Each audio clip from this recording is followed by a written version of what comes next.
Water Solution Limited ñu ngi fii ci biir réew taxaw temm fexe pour gis ne doomu aadama bu ne di nga naan ndox moo xamante ne ni ndex mu sell te wóor la ndax indil nañ leen ay xeetu filtres yi nga xamante ne ni mun ngeen koy jëfandikoo ci seeni pompe yi ci biir réew moo xam booxool ngay jëfandikoo wala pompe nawek yi ne bépp xeetu filtre bi nga xamante ne ni dina la indil wér gu yaram musal la ci loraange amal nañ leen ko ci biir réew am nañ 10-inch filter set of 3 bii nag ñett lay àndal bu ci ne ak li muy liggéey bokk na ci 5 micron pp sediment filter bii nag mooy segg ndox mi ba mu set génne fa lépp li nga xamante ne ni warta ànd ak ndox moomu bala nga koy jëfandikoo gak granule carbon filter bii nag mooy segg génne lépp lu xeetoog chemical ak organique yi nga xamante ne ñoom ñoo nekk ci biir ndox mi sellal ndox mi ba waral mu soppi li nga xamante ne moom la ndox mi di saf mu soppi cafin gi def ko ndox mu sell te óor CTO block carbon filter bii nag du yem rek ci segg ndox mi sellal ko ba mu sell waaye nag daf koy yokk ay ngéneel yi nga xamante ne ni day baax ci wérgu yaramu doomu aadama bi dëgëral waaye tamit yàggal lool sa yuur wi am nañ tamit 12-inch filter set of 3 boobu it liggéey bu nu mel lay def ñetti filter yépp benn bu ne ak lu muy liggéey am nañ 10-inch post carbon 10-inch coconut carbon 75 GPD pure one membrane bi amal nañ leen bépp xeetu water tank tàmbalee ko ci 500 litres 5000 ba ci 1000 litres ak plumbing fittings kon nag mbokk yi bu ngeen buggee naan ndex yu sell te wóor seeti leen One Stop Water Solution Limited suñu makkaan bu mag baa nga foofa ca Sukuta Highway Mariama Kunda Johnson wala nga call ñu ci 505 5691 796 8272 One Stop Water Solution Limited ndox mu set mooy yàggal dund ni doomu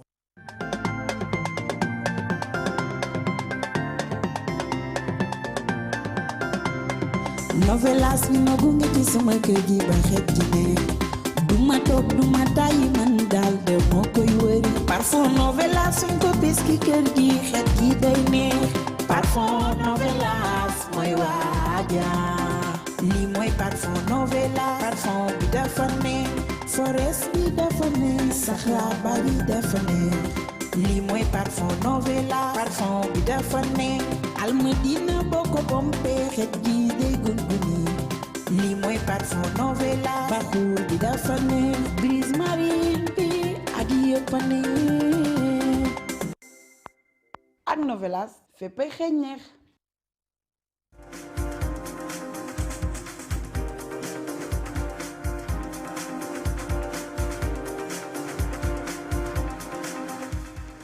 Hello there, you're watching QTV this morning and I am your host Jenna Vasonko and welcoming back my amazing co-host Ibrahim Abalde. Oh yeah, he's here. Yes. It's good to be here. Yeah. Jenna, I miss you so much. We miss you more, you know. Yeah, so I am back again and bouncing. Yeah, he's back. I am back. How are you feeling? How are you? Yes. And how was your weekend? It was great, although I wasn't feeling very okay. Yeah. But thank God, everything went according to plan. Okay. Alhamdulillah. You're okay now? Yes, I'm fine now. Okay. And, you know, I'm here. You're back. I'm back. You know, it's good to have you back. But you're here. looking very good. My amazing. Oh, this is Tijan collection. I like that. Is yeah, that, is yo, that, anything chocolate. Yo, is that tiger skin mixed with black? Oh my you God. know, I like colors. And you know, this is why I missed you. You know, conversations as such. Anyway, this is my Tijan collection. Thank you so much, Tijan collection, for the outfit. Tijan, I really love it. The touch on my lady is beautiful. It's beautiful. I love it. Okay. Anyway, it's good to have you back. Thank you Yes. so much for joining us, Adedrami. My amazing co-host is back. Isn't that exciting? We're all glad that the amazing co-host is back, the veteran journalist. The veteran journalist. It's great to have him back. It's great to have him back. Yes. So, yeah, just to give you a rundown of what we have for you today, we have the African proverb, we have the newspaper review. We're joined by Adedrami to help us analyze some of the stories that we have here. On Community Watch today, we'll be taking a look at water, sanitation and hygiene, and we'll be joined by Lamin M. Fadera, Program Manager, WASH, Ministry of Health. And also, we'll be talking about the EU GIZ Tech Fee project, which has just closed. So we'll be focusing on the impact it has registered in the lives of young people, as well as the sustainability now that the project has ended. And sports update, we'll be joined by Momodu Gajaga to take us through what is happening in the world of sports. And also, finally, we have the click segment, Buba Fati featuring Big Banger. Don't forget that part of our sponsors is One Stop Water Solution, Ibrahim, Yeah. for all your filters. Absolutely. You know, they are #1 in this country, and #1. since inception they've been doing very good. Yeah. And it's the place to be, Janaba. Yes, for all your water filters, for all your tanks, for all your dispensers, please head right on to One Stop Water Solution. And one thing I like about One Stop Water Solution is the fact that their customer service is very, very good. I've been there once and their customer service is excellent. When I went there, all of these women smiling at me. So to be able to experience the good customer service at One Stop Water Solution, just go there. Even if you're not buying anything, it's okay to window shop just to know what you want. So their numbers are right in front of your screen right now. Take it, contact them, and ask for what you want. Absolutely. So what is our African proverb? Well, as Mr. Ade said, the African proverb is related to me. We'll take it back. Okay. We'll discuss it later. One falsehood spoils 1,000 truth. Okay. Janaba. So what does this tell you? Well, when I look at this proverb, it tells me I relate this to trust. Yeah. It is very important. Once, it can never be the same again. Yeah, yeah. It's important for you to make sure that string of trust, you hold it very tight. Okay. And do not let that glass break. Let's take an example today. If you break this mug, it will never be the same again, except if you buy another one. Yeah, so sure. I will relate this to trust. Once it's broken, and one thing can break a trust, and it will not be the same again. Yeah, so this just tells me that in any situation you are as an individual, always tell the truth. It's just the truth that will make you at ease. It's just the truth that will make you relax as an individual. I'm going to relate this to our profession, which is journalism. Mr. Ade always talks about honesty and truth. And as a journalist today, if I come and lie openly and people realize, that's the end of my career. Sure. I like it or not, I am going to continue practicing as a journalist, but the trust is not going to be there anymore. My credibility is gone.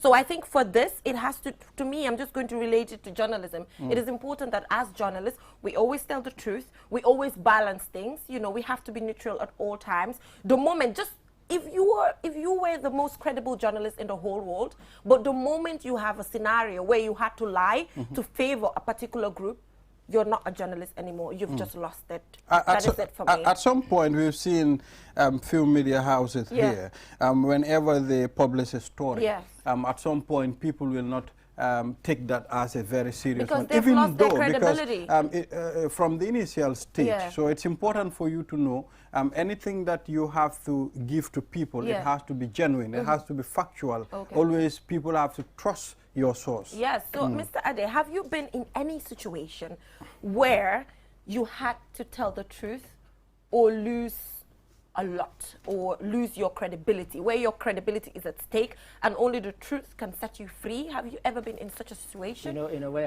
I wish you hadn't asked the question. Yeah. Because if I'm going to be honest, it has happened to me on a personal level. Okay. And I was going to say, even before you asked that, I think both on the personal level and the professional level, one always has to tell the truth. Because I've been on the personal level in a situation where I wasn't truthful, and 20 years later, it still affects, you know, the relationship with that individual. And on a professional level, I know of newspapers in England and in America where a journalist has been with a company for 15, 20 years. They published one story that contained falsehood, contained, you know, fake witnesses that the person spoke to, and they sacked that person because they know that if they retain them, the audience, the readership, the credibility is gone. Will never find that person credible, and so the newspaper cannot afford to hack that. So it's very important, as I said, both critical. On a professional and a personal level, always tell the truth. Yeah, for me, what I always tell young journalists is that, for me, the first thing as a journalist is ethics. Ethics is the most important thing, and ethics has to do with truth. If that does not exist, then you lose your credibility or wherever you walk, like you mentioned. So that is our African proverb for today. One falsehood spoils 1,000 truths. So now we'll go for a short commercial break, and when we come back, we will head right onto the newspaper review. Looking at the papers already, quite captivating headlines here. We'll be right back.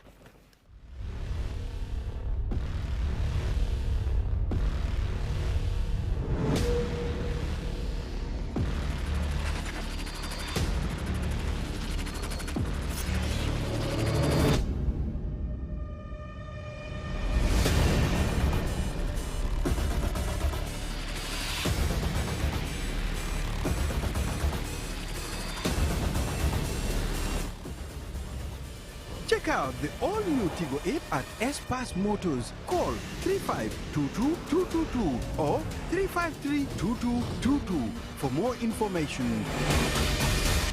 Cherry. To make sure your company's products and services reach your potential customers, it is essential that you choose the right channel for your marketing purposes. QTV has the widest reach locally and beyond, and we can give your business the visibility it needs. Call QTV Marketing on +220 324 4444 or email us at marketing@qtv.gm and take your business to the world. Looking for the fastest and easiest way to receive money transfers from abroad? Well, QMoney and RIA just made it happen.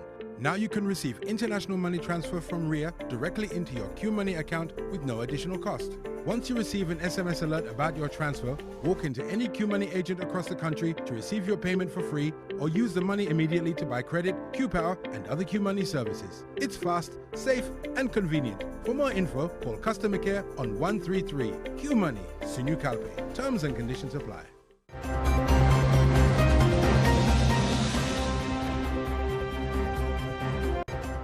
Welcome back from that short commercial break. If you're just tuning in, this is QTV This Morning. Ibrahim, I think we should send some love to all of the people following us on social media. We have very keen followers there. Yeah. So we're sending love to all of you. Thank you so much for following us on YouTube as well as on Facebook. You know, I see all of these beautiful comments from Manchester, from Sierra Leone. There was a lady who sent a comment from Philippines. From Philippines. Hello, if you are watching from Philippines, good morning. Yeah, so thank you so much for watching on our social media platforms. So now we'll be heading right on to our newspaper review, and the Voice as well as Foria is with you. Okay, let's start with the Foria newspaper. Yeah. Late Sadauda Kairaba Jawara's family sues his son over property. Yaya Jammeh's victims express concern over setback in submission of TRRC report. Ex-President Yaya Jammeh denounces APRC's alliance with NPP. And of course, Ministry of Basic and Secondary Education urges school heads to desist from charging parents levies. Okay. Speaker Denton, strengthening human rights, democracy, rule of law is paramount. Yes, that's what we have on the Okay, what about the Voice? Okay, let's take a look at the Voice. Jammeh takes up leadership of APRC. Interesting. Rural women demands land rights, investigation into maternal deaths. Beneficiaries extol Gambia future now. That's what we have on the Voice. Okay, so moving on Standard, we have Jammeh dissolves APRC reactions, and also 6 die in boarding school fire. Barrow refutes Dabos Basse Roads project claims, and also UDP clarifies Dabos Sarahule comments, and government commits extra $150 million for victims' reparations. Njoguba breaks silence at NPP rally, and also Barrow launches program to bridge rural-urban gap. So that is all we have on the Standard.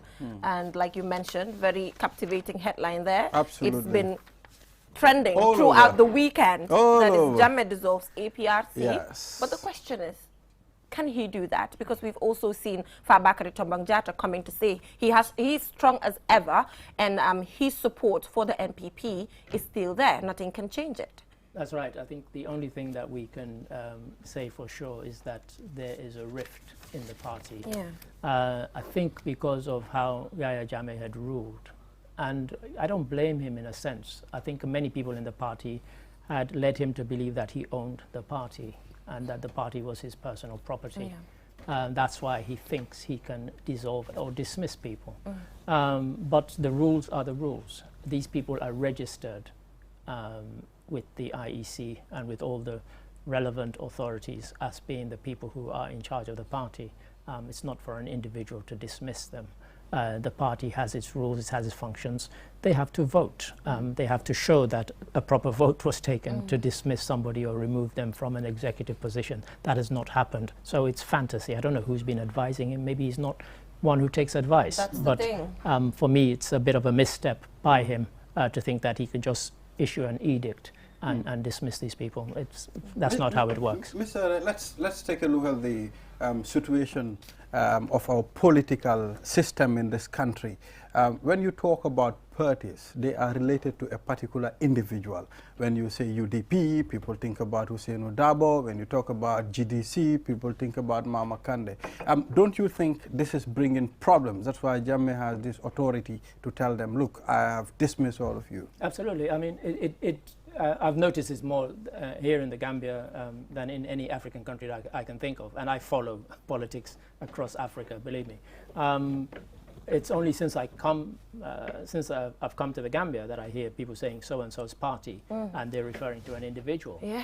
In Sierra Leone, despite the fact that Mada Bio is with the SLPP, and he's now the president of Sierra Leone, you will never hear anybody in Sierra Leone refer to it as Mada Bio's SLPP, or even when President Ernest Bai Koroma as APC. They've never owned a party in that sense. These parties are strong, they have quite strong structures, to the extent where in Sierra Leone, because Ernest Bai Koroma ended up getting them to make him chairman for life, even though he can no longer stand, they've now taken him to court to remove him because they said, you know, that was done illegally. So that shows you that no one person can own a party or think they own a party. And it's not just, it should not happen. Let's take a look at the reality. We have these parties sometimes come out to call for 2-term, which is term limit. Yeah. But let's look at them as opposition. Do they even have term limits in their political parties? Most of these parties are led by the flag bearers who led them since inception. So yes, I talk absolutely. about this all the time. These are government in waiting, in as much as they're seeking democracy, but are they Democrats themselves? Well, I think it have to start within. Yeah. I mean, your so party. what's your take on that? No, it should. I mean, and again, you know, this criticism has been, it's not a new one. Yeah. That's been sort of leveled at them, that if you're talking about, you know, we don't have term limits. These guys threw out the last constitution, which would have brought it in, the draft constitution, which would have brought it in. But you're right. I mean, you know, I look back to newspapers from 1994 when Jammeh took over. In some of the political parties, the people who were there at the top are still there, at the top of those parties. You know, take Doi, for example. Yeah. You know, I mean, it's not a secret. You know, very young-looking Khalifa Saleh and Sidi Ajata. I have the newspapers. I wish I knew we were going to talk this. I would have brought the newspapers to show people. Just to show. And so, you know, these are the people who've been at the helm of these parties since inception, as you say. And, you know, what about, you know, handing over to younger people? It hasn't happened. UDP, you know, all of these parties, they're all guilty of it. Well, it all goes back to the same thing, that is attaching the name of a party to an individual, and also believing that this is the only person who can do this. I mean, a party has to be stronger than an individual, you know, for all the fact that Donald Trump, you saw it in America when the party ended up being referred to as Donald Trump's Republican Party, because it took on all his crazy ideas in a way that had never happened before, you know, and it sort of became a reflection of Donald Trump in a way that the party never had been attached to one individual. You never heard anybody saying Barack Obama's Democratic Party, you know, or Joe Biden's Democratic Party, but you hear people now still talking about Trump's Republican Party because of the way that he kind of bent the party to his will, that it became his party in a way that it never had happened. And of course, he, you know, ended up with him losing the last election. Yeah, so due to time constraints, moving on, we're still on politics. UDP clarifies Dabo Sarahule comment. Should we have conversations like this?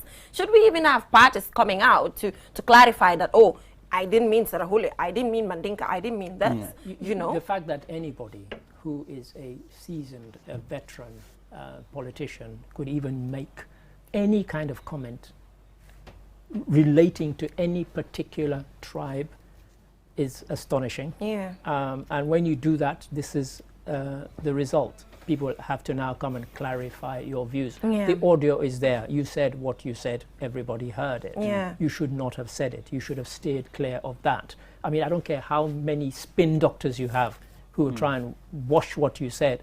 People will just play the original audio and say, this is what you said. You should have stayed clear of it. Don't mention any tribe, regardless of where you go. You know, stick to your policies. Sell yourself on your policies. and don't say, oh no, if these people were the only ones who voted for me or voted for that person would not be elected. Don't say it, don't go there. You know, and this is what the result. Yeah. Others will learn from it and they will steer clear of it. We talk about all the time, don't make politics about tribes and tribalism in this country, in any country. It should not be. Senegal is a perfect example. Well, and steer clear of it. In fact, I traveled to Senegal last week and I was surprised to see a Mandinka in Senegal, a young lady speaking Mandinka. And I was like, I told my people, a Mandinka it's rare. in Senegal? It's rare. You know, because for me, I believe Senegal is Senegalese. They are all Senegalese. Yes, they have different tribes, but they don't actually show it. And last time we talked about accusations and counter-accusations that will bring about instability in a country. And now we see Barrow refutes Darbo's Basse Roads project claims because Darboe is saying that he lobbied for when he this was foreign particular minister project, and now Barrow is saying that is not the case. But do you think it is even important for us to concentrate on who lobbied it or not? Or even if Darboe lobbied it, for instance, he is supposed to. It was his responsibility. I'm not saying he lobbied for it because should that be our concentration now that the project is done? Yeah, well, it will become our concentration because we're in the political season. Whether the starting gun has been fired for campaigning or not, we know that that is exactly what is happening. So politicians always like to take, and I always make the joke that if something goes well, politicians take credit. For example, you know, when I used to have discussions with some of Yahya Jammeh's supporters, I would always say to them that you credit him with everything that went wrong. But that went right, I beg your pardon. But everything that went wrong, you say was somebody else's fault. That's the nature of politics. Somebody who's the head of a political party wants to take credit for it. And so you will have people saying, you know, this was down to me, this was down to me, when, you know, that might not even be the case. But, you know, you're going to get this back and forth, you know, claim and counter-claim, because, you know, we're getting close to an election. Everybody wants to take credit for the good things. For me, I call this political maturity. Sometimes it's a problem. As a politician or as a head of state, I think it's important for you to do the job. And people know who's working. When you're doing good, people know. I mean, we are not blind. We know what is happening. So sometimes... But it's quite normal at some point. I mean, if you go... our concentration, that's the question. That's right. If you go to London, there are these bikes where you stick in a token and you can jump on the bike and you ride it around. Anybody you speak to in London, they call them Boris bikes, because at one time Boris Johnson was the mayor of London. And yet they weren't brought in by him. It was his predecessor, a Labour mayor, Ken Livingstone, who brought those bikes. Nobody calls them Livingstone bikes. They became Boris bikes, and he's never ever said, no, I wasn't the one. He's taken the credit for it because it's been a huge success. It's been a huge success. They are always referred to as Boris bikes. It's got nothing to do with him. But yeah, he's taken the credit for it, and everybody thinks he's the one who brought it. He didn't. 100% he did not. And I think maybe this is just some sort of human nature, psychology, where people just like taking credit for things, which is understandable at the end of the day. Let's take a look at sad news before we leave. 6 die in boarding school fire. I think this will be featured on QTV News at 8 p.m. Unfortunately, tragedy. In the initial incident, 5 died, and I think 1 child died in hospital, bringing the number to 6. 7 in critical condition as we speak. With severe burns. Our reporters went there after the event. Apparently the fire happened around 2 a.m. So still new. We don't know the full details of what caused the fire, but what we do know is that, you know, unfortunately these young children have lost their lives. Really, really tragic incident, because the boarding school, you send your children there. It could happen in a home. You know, you send your children to a boarding school, and the people at the boarding school are surrogate parents. To all intents, they are now the child's parents, and you want them to look after. But as I said, we don't know the circumstances, but a fire can happen in a home, and you can end up losing your child in the house. So, you know, but... well, I went through the newspaper. The head of the institution said he believed the fire is not electric. I mean, he believes someone started the fire because it's not the first time. In September last year, something like this happened, but there were no casualties. You know, so I mean, 6 casualties or 6 fatalities. I beg your pardon, and then you know we don't know yet, and that's why I didn't want to go too deep into it, because that is for a police investigation, and one doesn't want to prejudice it by making assumptions or making claims that we can't substantiate, and even the head of the institution might not be able to. He might have his suspicions that it's rather convenient that last September we had a fire and this September we have another fire, this time unfortunately fatal. So I think we have to wait and see. But as I said, condolences go to the parents. Yeah, Bilal Boarding School, and they've been really responsive to QTV whenever we want to do interviews with them in relation to the COVID-19 and other issues. So we're sending some light and love to them. We have other interesting headlines here, but I'm afraid this is all we have time for. Maybe these are things that we can also add on to tomorrow's newspaper review and further discuss them. Thank you so much for coming. Especially there will be no newspapers tomorrow. Yes, holiday. right. I hope you've informed the viewers. Right. But anyway, thank you so much, Adedrami, for joining us on the newspaper review. So viewers, we'll go for a short commercial break, and when we come back, we will head right on to Community Watch, and today we'll be discussing water, sanitation and hygiene, and we'll be joined by Lamin M. Fadera, who is program manager at the WASH department at the Ministry of Health. So we'll be right back. With so many things to do in a single day, it's important to have a network you can trust. When there's family and friends to connect with and business calls to make, you need a network that is reliable and fast. Talk longer, browse faster, go farther, and roam wider. When your network is solid, the world is your oyster. QCell, your trusted network in the Gambia.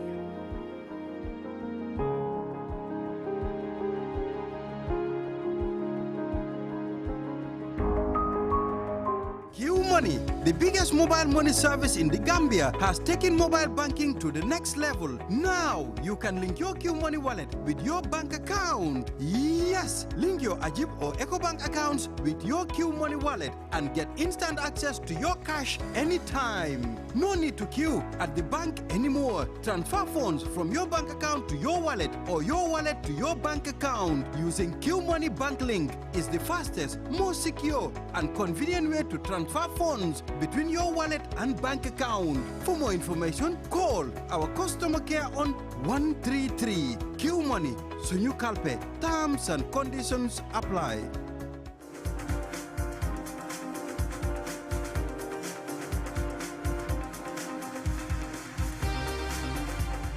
Welcome back from that break. If you're just tuning in, you're watching QTV this morning. Ibrahim, I think it is important that we remind our viewers that tomorrow is a public holiday. Oh, yeah. Yes, so all you need to do tomorrow is to take a break, relax. It is important. And they'll be spending the whole day today worshipping. So exactly. Yeah, so it's important that we remind them, because there's a little bit of confusion as to when the public holiday is and all of that. It's so it public is tomorrow. holiday tomorrow. Yes, and I know they're all excited. You know, the subject I like best school days, public holiday. Public holiday at a time, right? I love that. Anyway, we're joined by Lamin M. Fadera, program manager at the WASH department at the Ministry of Health, the WASH unit at the Ministry of Health. Thank you so much for joining us. And we'll be taking a look at water, sanitation and hygiene. This is quite broad. Just water is broad. Sanitation is another thing. Hygiene there. So I'm afraid we might not be able to cover this all, but we'll just brush through and see what time will permit us to talk about, and then probably at a later date we will get to complete this. Mr. Fadera, welcome to the program. Thank you. It's a pleasure to have you. My first question is, why is it that this particular department is not known to many? You know, I never knew this department existed at the Ministry of Health till I had to do a story that had to do with water, sanitation and hygiene. So what happened to publicity? Well, thank you very much, Jennifer. I don't know why, but we've been doing a lot with regards to WASH in this country. But actually, we are concentrating on the rural communities in the country. Presumably, that's the reason, but there are a lot of public cities, and then we've been featured in radios and televisions. I don't know why you didn't know. Yeah, so actually, WASH, I think, is a new phenomena, a very, very big discipline which looks at water, sanitation, and hygiene.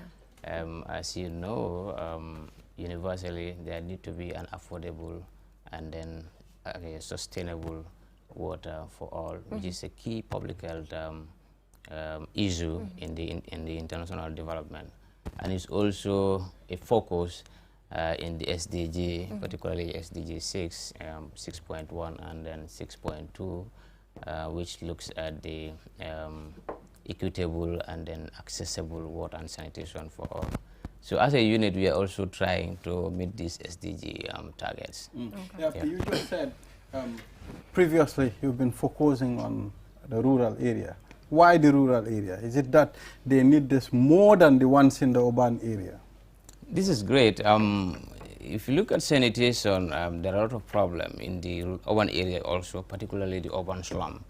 But in the Gambia, we are trying to make sanitation what we call a demand-driven thing. You know, it was at supply-driven, where technicians will sit and design the type of latrines the people need, and then they go and give them latrines and other things. But researchers have shown that that doesn't pay well. There is a lot of problem with regards to sustainability and others. Then we go to another thing, what we call CLTS, that is community-led total sanitation, which really is more practicable at the rural area. There we go, discuss with communities, let them know the merits and also demerits of not having toilets and other things. And then we talk to them the health impacts and others. Then what we call we trigger them. They go to a stage where they themselves will tell us, we'll build our latrines, you know, give a plan. So basically it is a problem of the urban area, but more in the rural area, particularly sanitation. So this also helped the country. We did a lot from 2009, because if you look at our ODF, what we call open defecation free coverage, and OD coverage, it was around 94. We push it to 99% currently. We're struggling to make Gambia open defecation the first country in the whole region to be the first country to be declared an open defecation. In fact, I am more interested in that open defecation thing. What are the challenges to discourage that? Because it's very difficult. I mean, you can do it anywhere. Yeah, there are a lot of challenges in it, but a lot of, I can say, remarkable improvement has been done. A lot of communities now in this country realize the need of not doing open defecation. We know, even lay people realize that if you go outside, defecate there, flies can stand on it, come to your house. Also, when there are floods, those things will move to your household. So these are the things we connect. And then now Gambian people are really answering to our call. We just did a survey, GIS mapping of OD and ODF communities, which on the 25th, I think, will validate the data. I don't want to preempt the results, but a lot of improvement has been done with regards to OD and ODF. So moving on, Mr. Fadera, let's take a look at schools. Let's take a look at water, access to water and hygiene in schools. Recently, on the Day of the Girl Child, I did a story where I featured an officer from your unit in relation to some of the strides that you're making to make sure that when children, especially the girl child, sees their period, they have access to water, they have access to hygiene, not access to hygiene, but the proper hygiene rather that they need as children to be able to stay in school. So what is your department doing to make sure that this is achieved? Yeah, okay. WELS is a multi-stakeholder thing. Ministry of Health, UNICEF, community development, water resources. Normally we approach it in a holistic manner. At schools, we do what we call 3-star approach and what we call school-led total sanitation.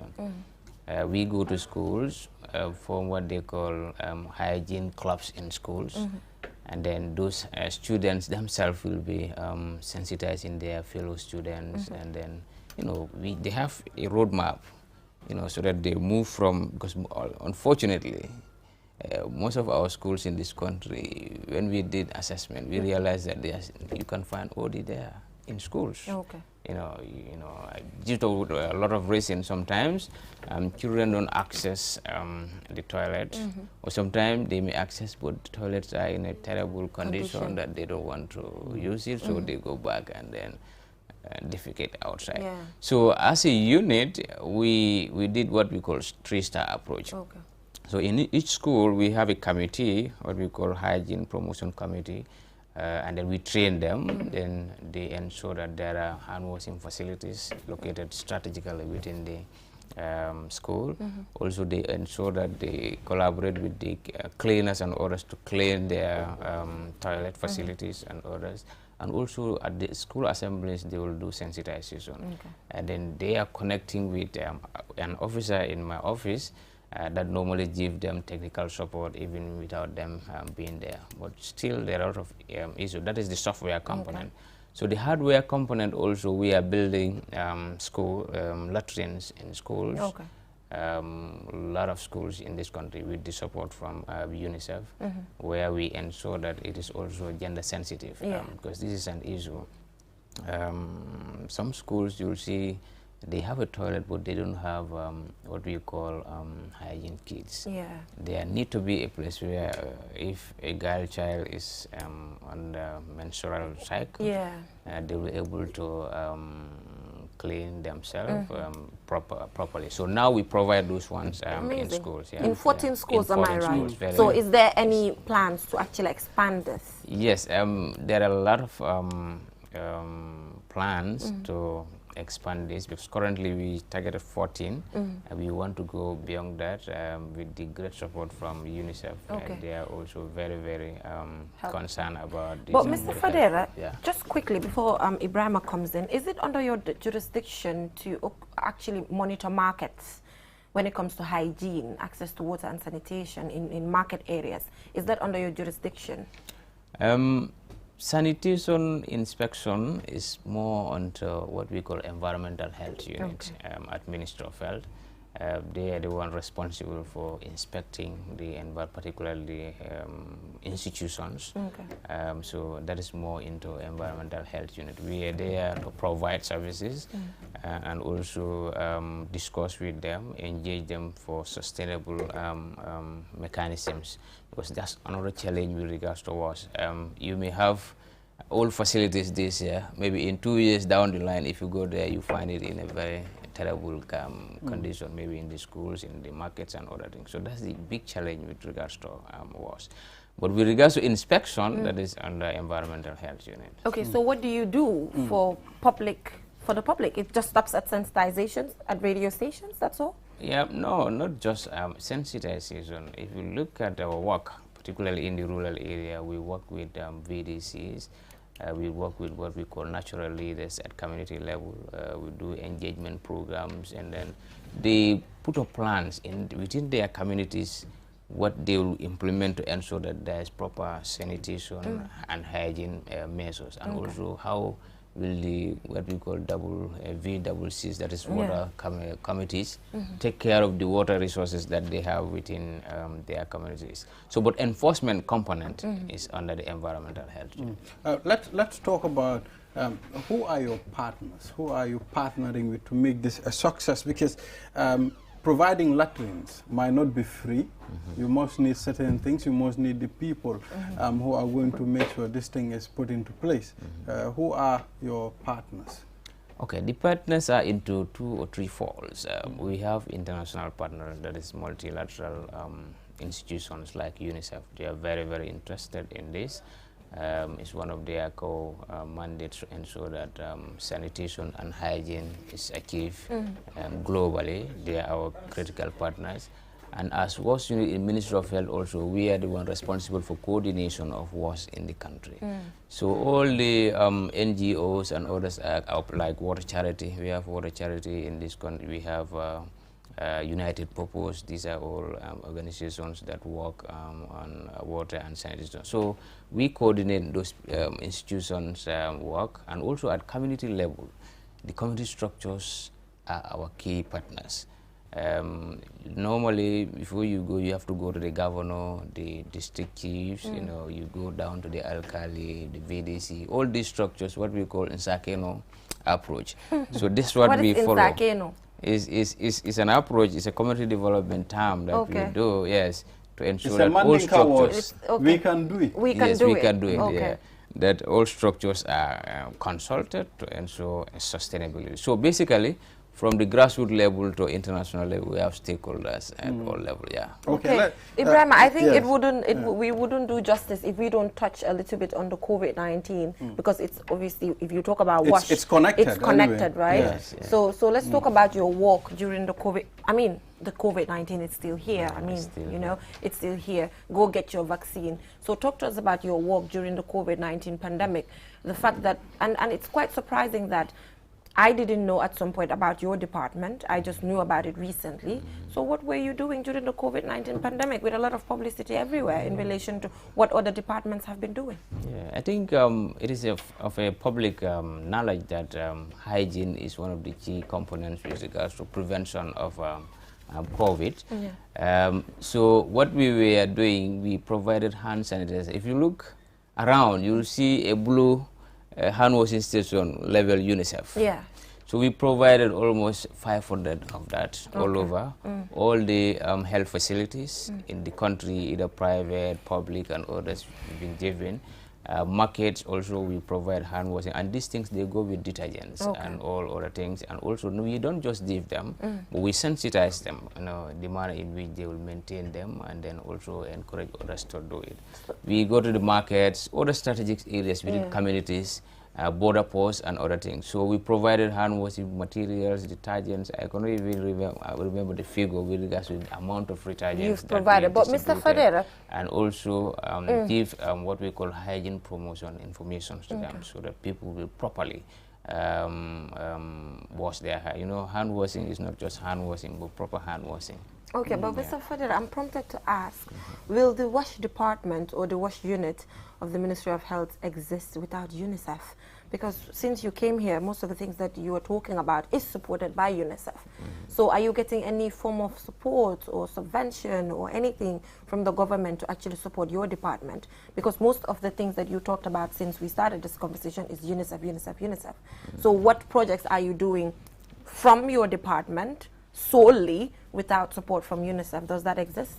Yeah, it exists because we are working for the country, and then if you look at the overheads and other things have been taken care of the central government, and some activities have been taken care of government, yes. Okay. Ibrahim? Exactly, it's important.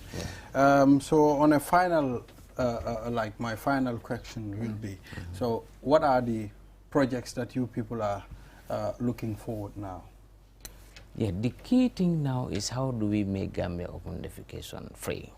That is I have seen some TV advertisements. I've seen a lot of publicity with Bright Stars Entertainment and all of that. Because we've been engaging. That's why if you said you didn't hear about WASH, I can understand. Because it's not like I didn't hear about WASH, but my problem is... We engage musicians, you know, we engage, you know, key stakeholders, people that are prominent in the community. Ibrahim, did you hear, you know, that is why it is important that you're here today, just so people know of your existence and what you do. I'm not saying I didn't hear about WASH, but just having an encounter with the department and going in depth to understand what you do, to be honest. Well, I think WASH is a very important department. So I think it should always be around, and people should be hearing about it. Everyone should know about your existence. You know, there's no excuse. Exactly. That's right. So what are the future projects? The future project, the first thing is how do we make Gambia open defecation free? Because this is the first step in sanitation ladder. Then from there, how do we improve the sanitation ladder of this country? How do we ensure that, because currently, if you look at the hand washing from the mixed survey that 2018 we did, only 30.9% of the households in this country are practicing, having hand washing facility in their community. We want to push that to 65%. That is the NDP target. And then also the SDG for our country. That is one thing that we want to do. We also want to improve sanitation in this country. From the first one, that is OD, then you got to improve sanitation, which is currently at 61.8% in this country. What's the global target?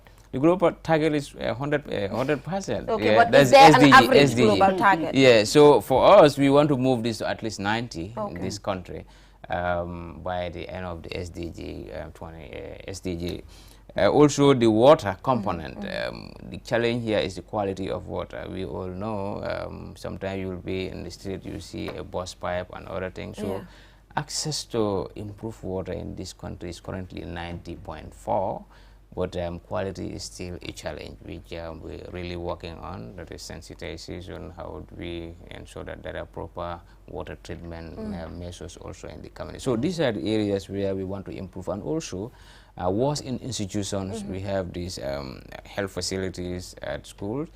We have what we call WAS guideline in healthcare facility. If you look at our healthcare facility, there are standards which we should meet with regards to water, sanitation, and hygiene. We also want to push these indicators to meet, to commensurate with the guideline that we have for this country. Thank you so much, Mr. Fadera, for joining us. I am recommending that you partner with One Stop Water Solution. They are part of our sponsors on this morning. And One Stop Water Solution, you know, can help when it comes to water quality. They have amazing filters, amazing tanks, you know, just to make sure that the water that Gambians drink is quite good. So I'm recommending that the moment you leave here, please talk to our marketing department and get One Stop Water Solutions number. And they'll be providing filters. You can partner with them and they can provide filters for you, for your projects with UNICEF, so that there'll be clean water for everyone, especially for schools. So the name is One Stop Water Solution. No problem. Right? Yes. So we'll go for a short break. But before that, we will be joined by Suwaibu Cham, Head Business Development, GIZ.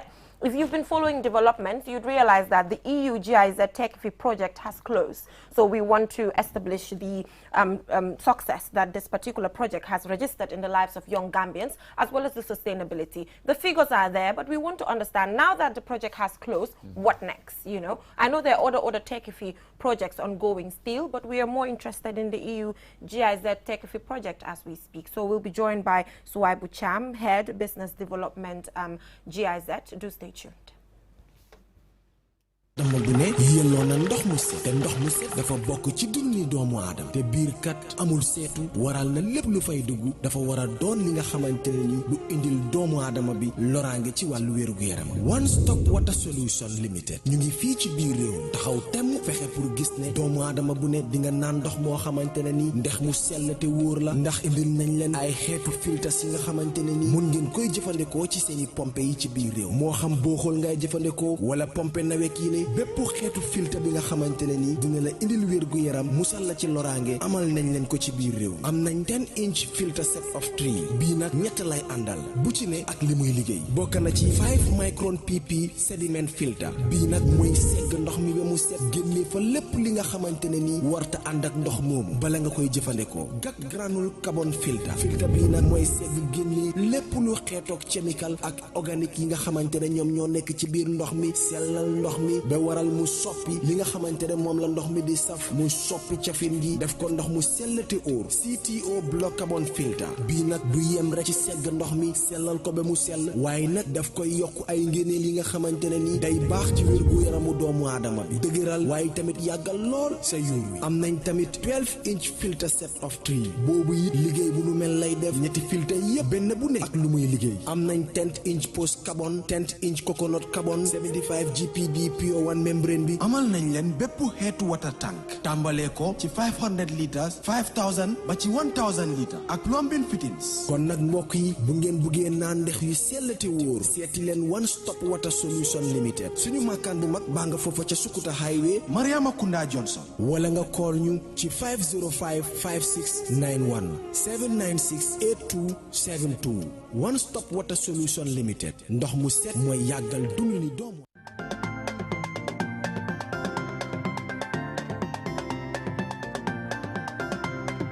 novelas mi ma gunge ci sama kër gi ba xet ji ne duma toog duma tàyyi man daal de moo koy wëri parfum novelas suñ ko bis ki kër gi xet gi day neex parfum novelas mooy waaja lii mooy parfum novelas parfum bi dafa neex forest bi dafa neex saxaar ba bi dafa neex lii mooy parfum novelas parfum bi dafa neex almadina boo ko pompe xet gi day gunguni lii mooy parfum novelas baxuur bi dafa neex brise marine bi ak yëpp a neex ak novelas féppay xeeñ neex.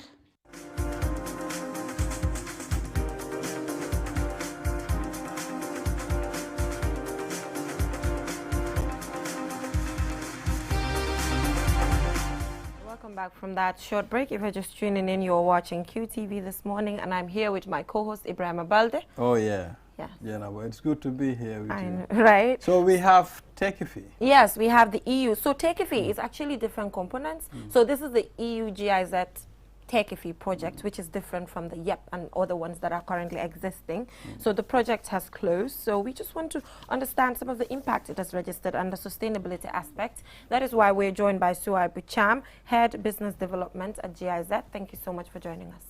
Thank you so much for inviting us to this program. Yeah. It's a pleasure being here with you. Yeah, so can you take us through the success that this particular project has registered? I know there are a lot of components attached to it. We have the market linkages, you know, the employment. According to the statistics, I saw that 82% of most of the young beneficiaries are either employed or self-employed. So take us through. Well, the 83% point of correction is we do what we call job survey, periodic job survey, and then the current job survey that we're doing, we interviewed about 1,500. So out of that 1,500, that 82% represent. It's coming from there. Yeah, so we have done others earlier. One is currently ongoing, which is targeting all our beneficiaries, the 4,800 beneficiaries.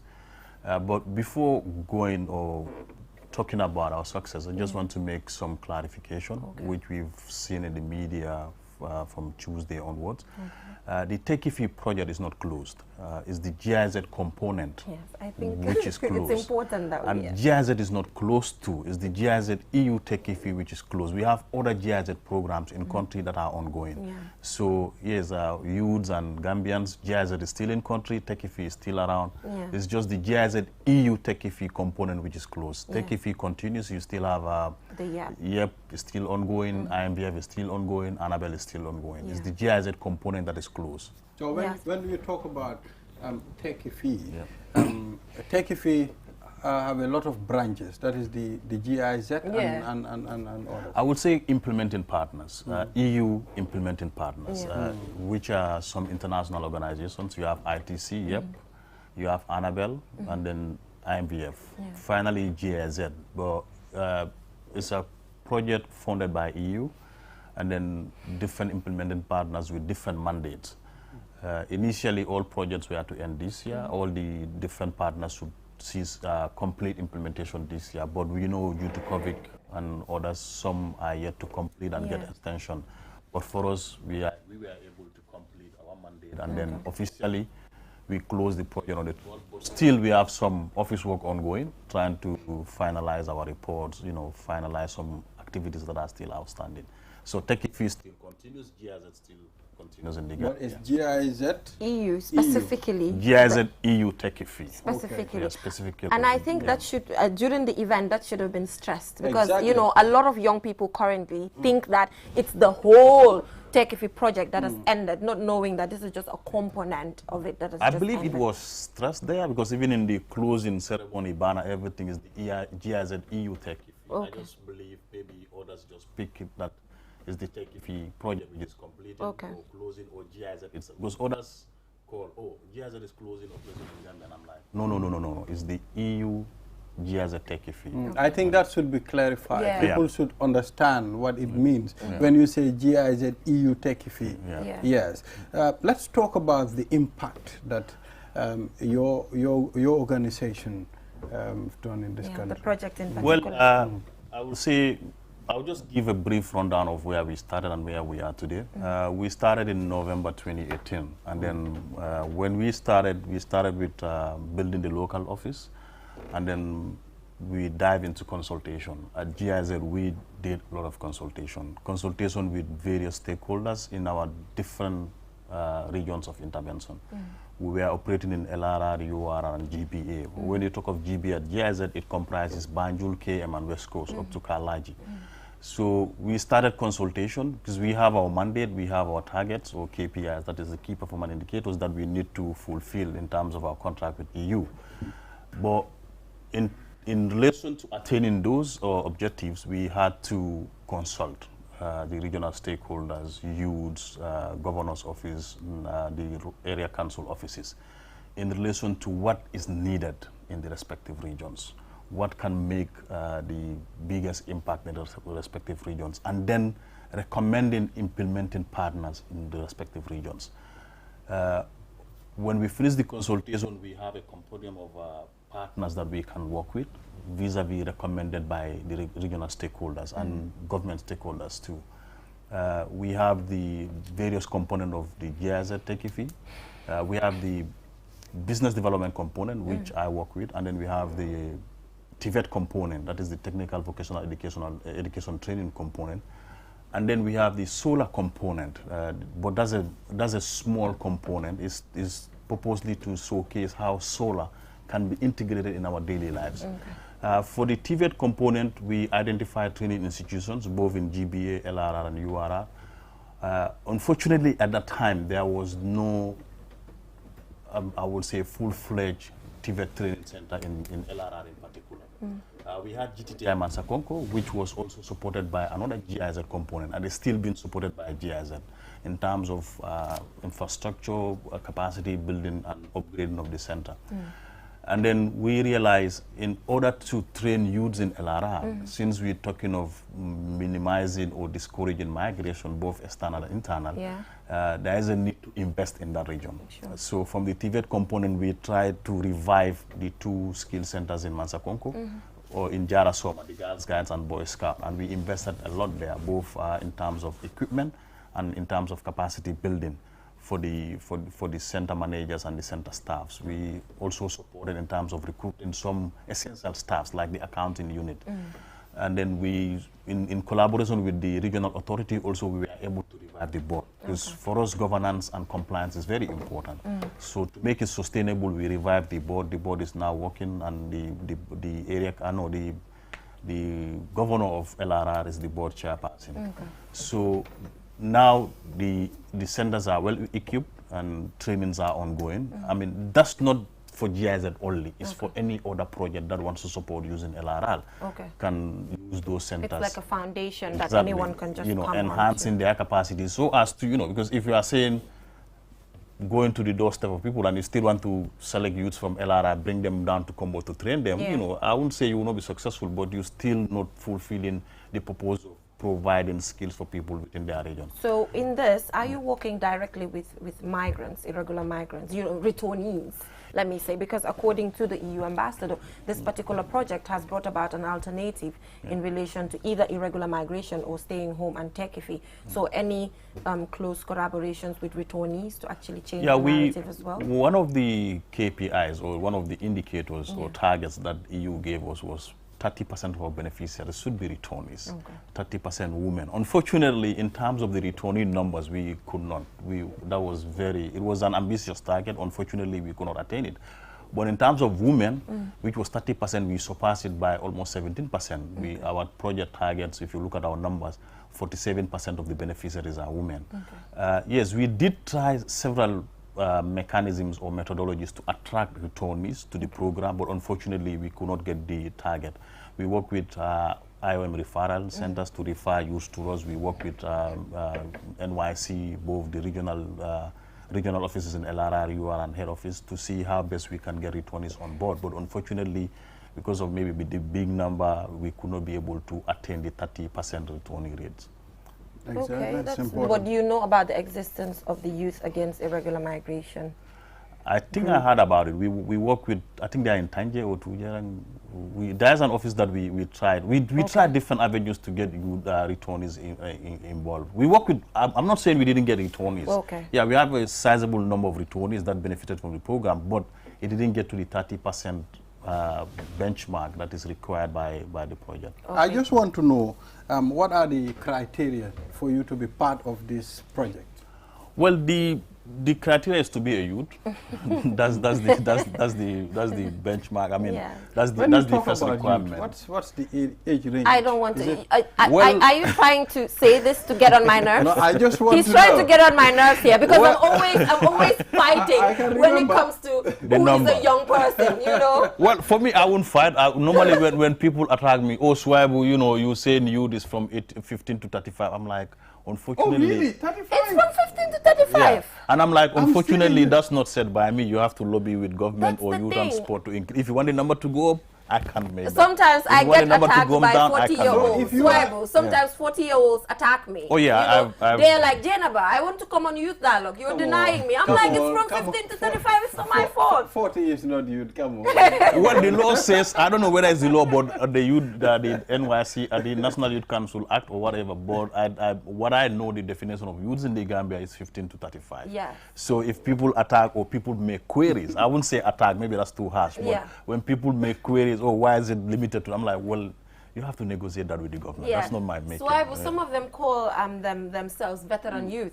I've had some say, oh, I'm a veteran youth. Or you will hear different types. You hear different types of young people. But it's a good thing that people want to be youth. I'm happy about it. No, but I think people need to graduate also and give chance to They need to graduate, you see. Yeah. I'm sitting here thinking very soon I will jump the youth line in a few years. Yes, right. So Mr. Chow. Or out. Yes, I'll be jumping out. Oh, okay. Anyway, I'm happy. I'm not even halfway there yet. So I'm so happy about that. So let's talk about sustainability mechanisms that are put in place. Can we reverse back to what we've gained so far? Because already I spoke about a little bit about the TVET part. Yeah. I mean, in URR also we supported some institutions either to revive them, their operations in URR, or to help support them to expand to URR. For example, Stalin Consortium is a TVET training center in Busumbala.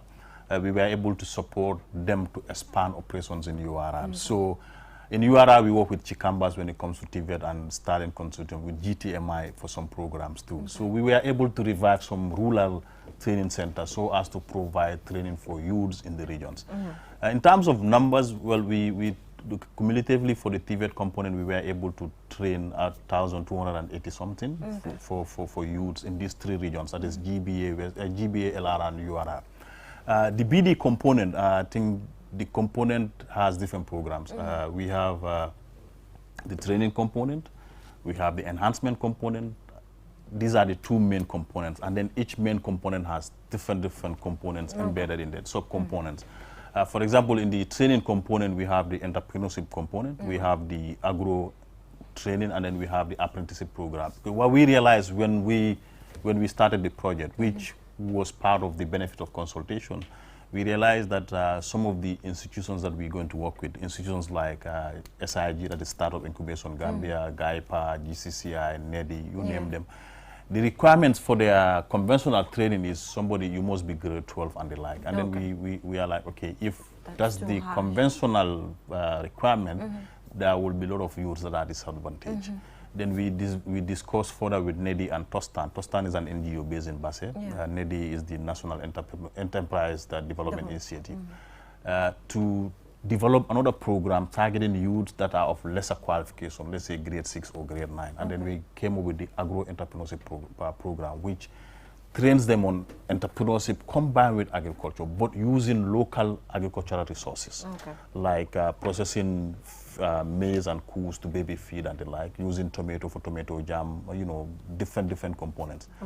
But still we realize we still have some that are still disadvantaged. Then we came up with the apprenticeship program. You know, in the Gambia, when you talk of apprentices, those hanging behind taxis or vans. Beyond that. But it's beyond that. So we were able to, with support from experts, develop a program on apprenticeship handbook on different product or service. We have like on horticulture, we have it on aquaculture, we had it on food processing, beekeeping, and bakery.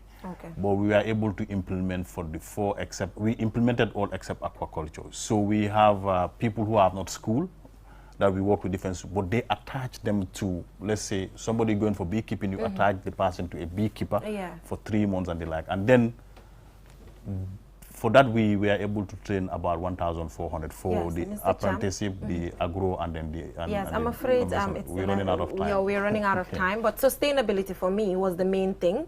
You know, the fact that now the project has closed, what are the measures just to make sure that at least some of the structures that you've put in place will not die down eventually? Well, in terms of sustainability, like, for example, I will mention the TVET one. We try to build in structures that will serve as compliance and oversight boards.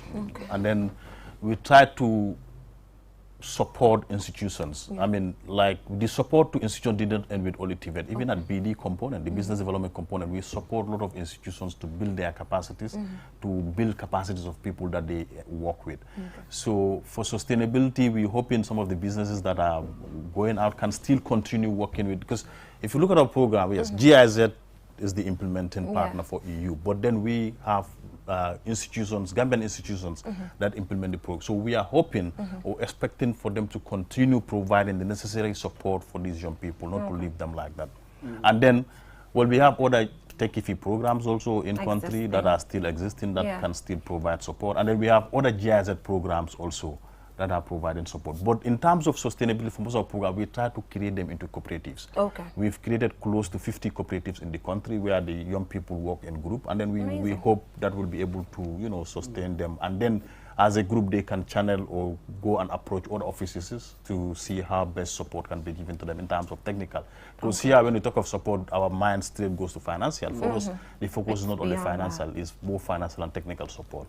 Absolutely. So, Mr. Cham, thank you so much for coming. So while you are leaving, please visit my marketing team.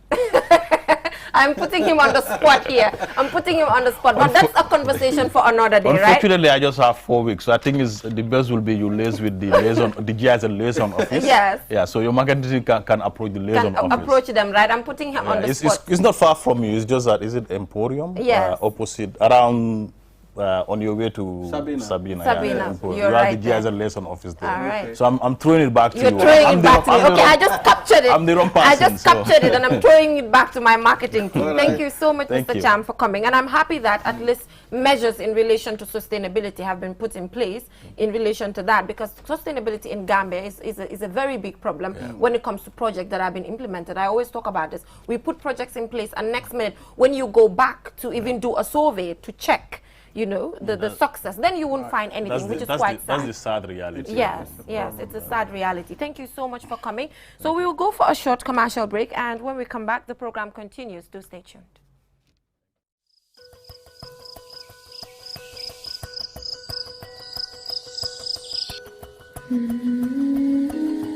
Light. From the beginning of time, light has been there. It is integral to our survival and to our way of living. We need light to work, to build, to grow things, and even to see our loved ones. Light makes things easier and better. So QCell has changed the way you buy Q-Power to make it easier and more accessible.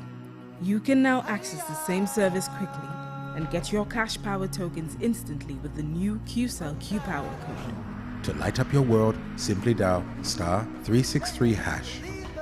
With a touch of your fingers, with ease and convenience from the comfort of your home or office, you can bring light into your world instantly with *363#. Q-Power, lighting your world. QCell Sunyabus. We innovate, others follow.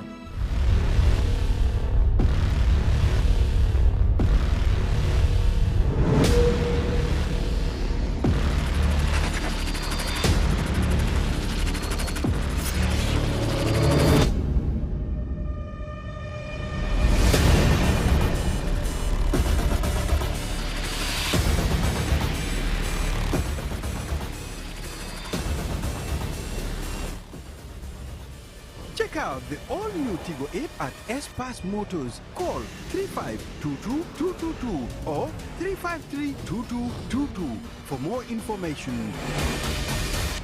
Cherry. To make sure your company's products and services reach your potential customers, it is essential that you choose the right channel for your marketing purposes. QTV has the widest reach locally and beyond, and we can give your business the visibility it needs. Call QTV Marketing on +220 324 4444 or email us at marketing@qtv.gm and take your business to the world. Looking for the fastest and easiest way to receive money transfers from abroad? Well, Q Money and Ria just made it happen. Now you can receive international money transfer from Ria directly into your Q Money account with no additional cost.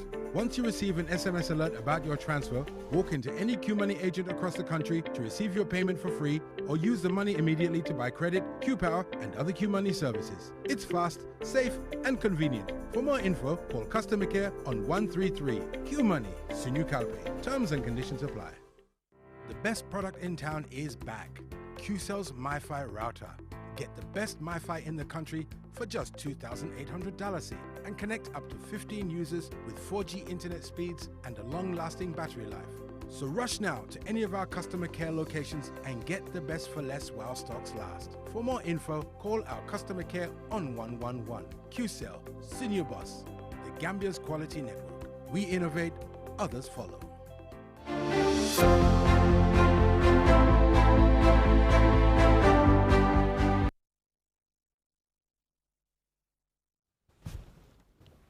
Welcome back from that short break. If you're just tuning in, you're watching QTV this morning.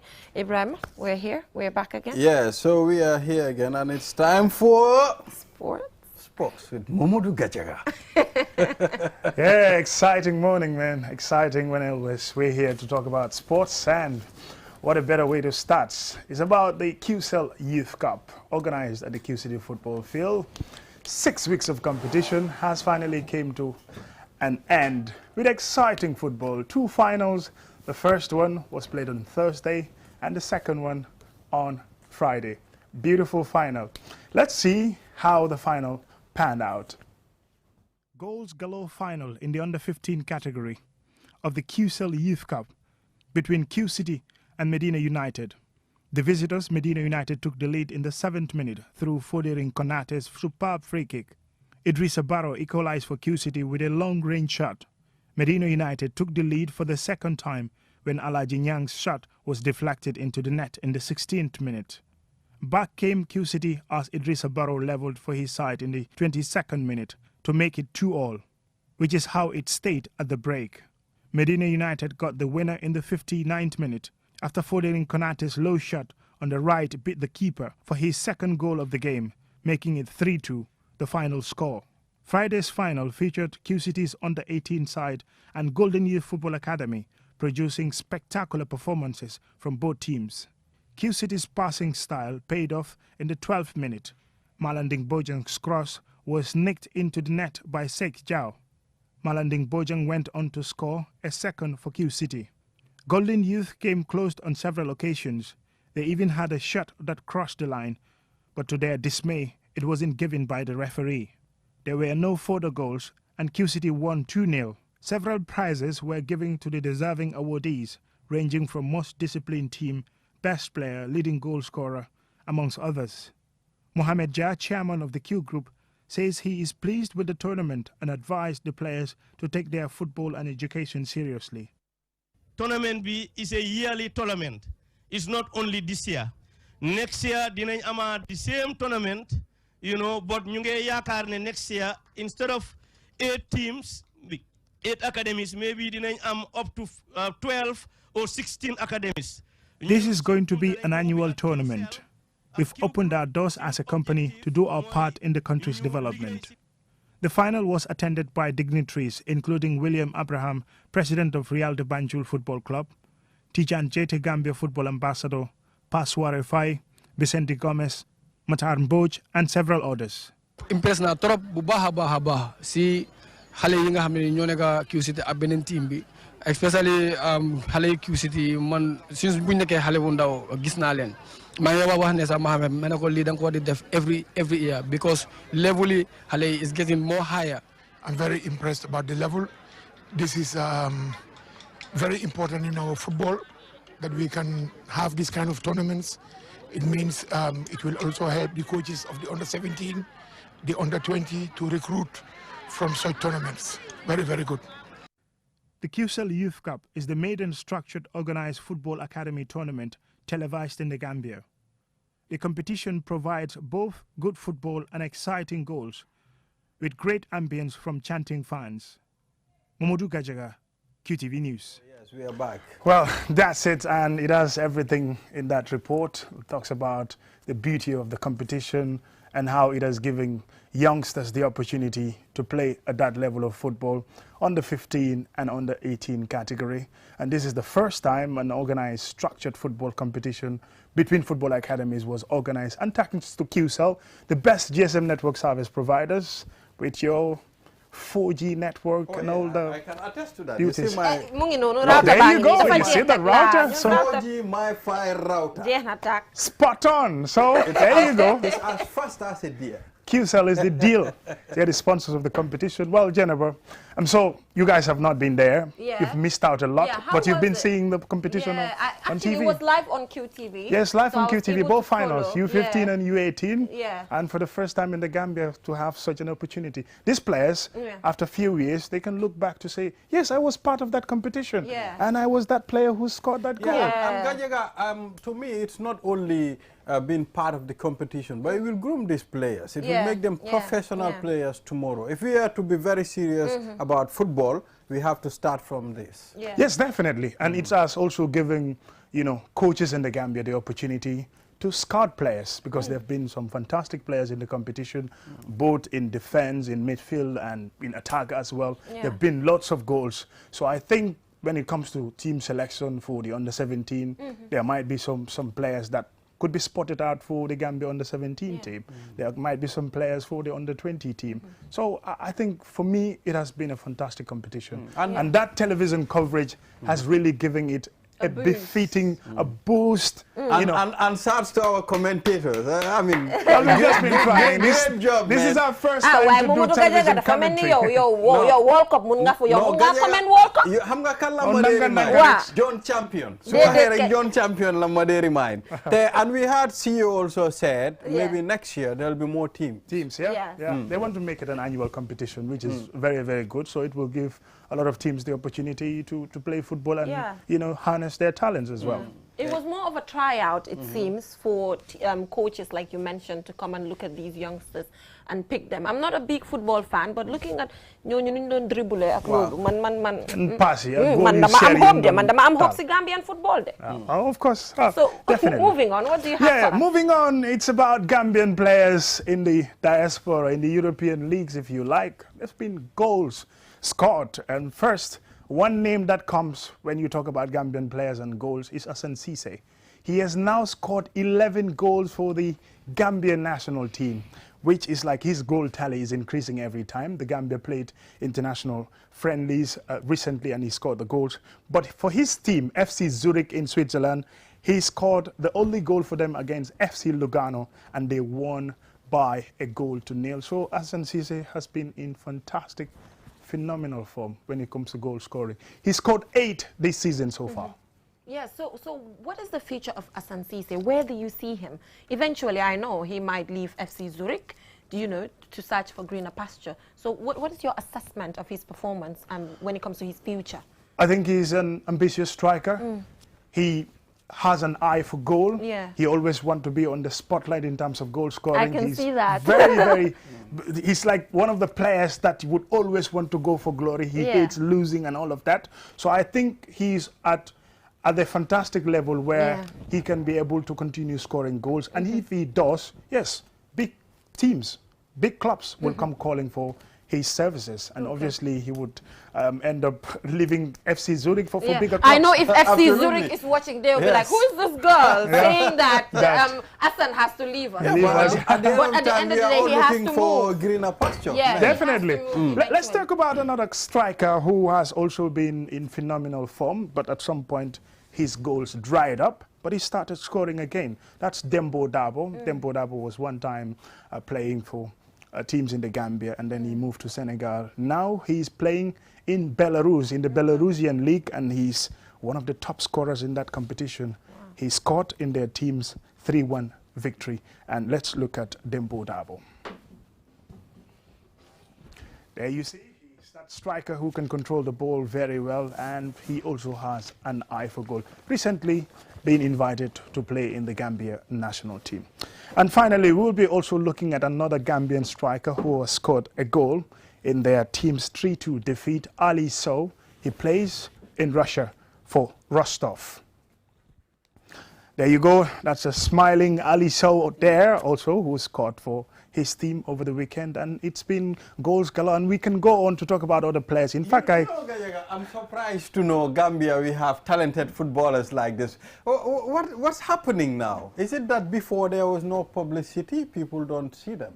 Well, there are very few before. But you talk about during the days of Jato Cisse, 2 or 3, maybe at most 4 professional players who apply their trade in Europe, especially in some of the better leagues in Europe. But now we have lots of them in Italy, in Spain, in France, and other countries in the top leagues as well. So I think it's because football is really improving. A lot of people are playing the game. Some Gambian players are born to Gambian parents in Europe, and finally they are playing for the national team.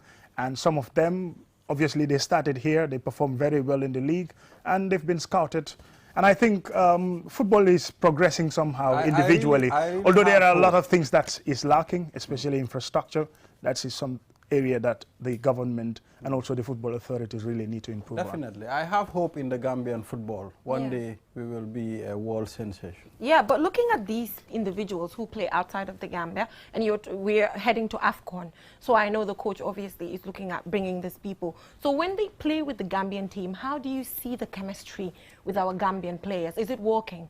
Well, it will take time before it works, because usually these coaches for international matches, they have 3 to 5 days with these players. Yeah. Maybe on the first day is the travel to get, all these different players from different locations together. And the second day is a kind of a training. And then the third day, maybe actually you're preparing for the match. So there is always a little time, but you have to use that little time to get these players, get them to gel together. Well, recently they played 3 international friendly matches, one with Morocco, the other one with Sierra Leone, and as well as South Sudan. So the coach was trying to use that training camp as an opportunity to see some of the new players, especially this Dembo Dabo. That was his first time to be part of the national team. And in what game did he play? Yeah, he played in the game against Sierra Leone. And he also, I think, featured in the game. But I know you can't use that to judge his performance Morocco. Because it's a team anyway. Yeah, of course, yeah. But you can assess, even if you play 5 minutes. So what was your assessment? That is why I asked, what was the chemistry? Was the chemistry there to make sure that at least they're blending well to be able to get something? Just like I said, it still has to take some time. Because if you're a new player in the team, and then you have others who've been playing there prior to your coming, it will take time before you gel together. I heard it is quite normal, because even if you look at Messi, I'm told when Messi just started playing for PSG, he wasn't all that, because it was new to him. He had to get used to the other players just so that, they'll be able to connect and put in strategies. So I think it's a normal thing. So definitely, that's how it happens, football. Seems I'm becoming a football expert here. And I'm happy that our players that are playing international are happy to come back to their country and play. Yes, of course. Everybody is proud to put on your national colors, and when that national anthem goes there, some of them, you see tears of joy, because it's so emotional to represent your country, especially at the international level. Yeah. Absolutely. But Momoto Kajaga, can't you see I'm becoming a football expert now? Oh, I need some comments. Yeah, I think you still need to learn your lessons a lot. There's a lot that you need to do. You are supposed to encourage me, right? Definitely. That's why I said you still need to learn more. You're starting to love that. Anyway, I have to do more training and read more about these things. But anyway, I'm so happy, like you mentioned, that we have some of these players from outside coming to join our national team. I learned that all my Fula community people are moving to France now. Messi moved to France from Barcelona to France, and they are all moving. My Fula community, they all support Barcelona because of the team. well, that has been something that most people are talking about, that they support Barcelona a lot because of Messi. So because Messi now moved to play for PSG in the French league, so they kind of move with him. Instead of supporting the team Barcelona, they're supporting the individual instead.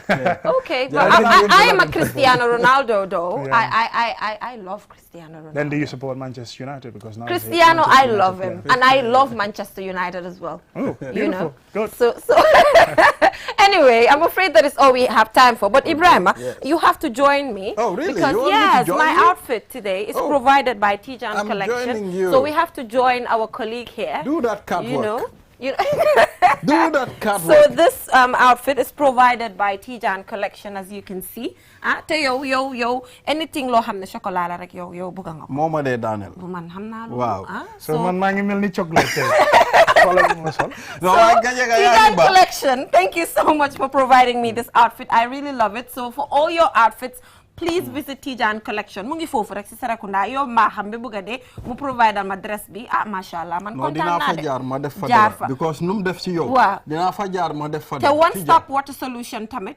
Thank you so much for joining our team. For all of your filters, for all of your water tanks, dispensers, please visit One Stop Water Solution. They have amazing stuff. Their customer service is top notch. So just get to visit them and talk to them. You know, you can window shop. It's totally okay. Ki moy Mamadou Gadiaga, ki di Ibrahima Balde ñi ndox bu tilim daf no. Yeen tamit xana dégg. Te ba pare xam nga ndox bi sax. Ndox bi dañ ko filter. Lu ci bokka. Training bi léegi mu ngi dem normal. Xoolal bil bi nii la meloon. Léegi xoolal bil bi rek. No, yaa ngi liggéey sa biir. Viewers, tomorrow is a public holiday, right? So all of you need to relax. ñu make sure rek ñu dem ci jumaa yi def lu ñu war a def ëllëg ñu noppale ko inshallah. So this morning nag jóg leen seetaan this morning dinañ fi nekk inshallah. So thank you so much Ibrahima Balde as well as Mamadou Gadiaga. Till we come your way tomorrow on a public holiday. Sit down, relax and join us. Bye for now. Bye-bye. Adama bu ne yelloo na ndox mu set te ndox mu set dafa bokk ci dunni doomu aadama te biir kat amul seetu waral na lépp lu fay dugg dafa war a doon li nga xamante ne ni lu indil doomu aadama bi loraange ci wàllu wérgu yaram. One Stop Water Solution Limited ñu ngi fii ci biir réew taxaw temm fexe pour gis ne doomu aadama bu ne di nga naan ndox moo xamante ne ni ndox mu sell te wóor la ndax indil nañ leen ay xeetu filtres yi nga xamante ne ni mun ngeen koy jëfandikoo ci seeni pompe yi ci biir réew moo xam booxool ngay jëfandikoo wala pompe nawek yi bépp xeetu filtre bi nga xamante ne ni dina la indil wér gu yaram musal la ci loraange amal nañ leen ko ci biir réew am nañ 10-inch filter set of 3 bii nag ñett lay àndal bu ci ne ak li muy liggéey bokk na ci 5 micron pp sediment filter bii nag mooy segg ndox mi ba mu set génne fa lépp li nga xamante ne ni warta ànd ak ndox moomu bala nga koy jëfandikoo gat granule carbon filter bii nag mooy segg génne lépp lu xeetoog chemical ak organique yi nga xamante ne ñoom ñoo nekk ci biir ndox mi sellal ndox mi ba waral mu soppi li nga xamante ne moom la ndox mi di saf mu soppi cafin gi def ko ndox mu sell te óor CTO block carbon filter bii nag du yem rek ci segg ndox mi sellal ko ba mu sell waaye nag daf koy yokk ay ngéneel yi nga xamante ne ni day baax ci wér gu yaramu doomu aadama bi dëgëral waaye tamit yàggal lool sa yuur wi am nañ tamit 12-inch filter set of 3 boobu it liggéey bu nu mel lay def ñetti filter yépp benn bu ne ak lu muy liggéey am nañ 10-inch post carbon 10-inch coconut carbon 75 GPD pure one membrane bi amal nañ leen bépp xeetu water tank tàmbalee ko ci 500 litres 5000 ba ci 1000 litres ak plumbing fittings kon nag mbokk yi bu ngeen buggee naan ndex yu sell te wóor seeti leen One Stop Water Solution Limited suñu makkaan bu mag baa nga foofa ca Sukuta Highway Mariama Kunda Johnson wala nga call ñu ci 505 5691 796 8272 One Stop Water Solution Limited ndox mu set mooy yàggal dund ni doomu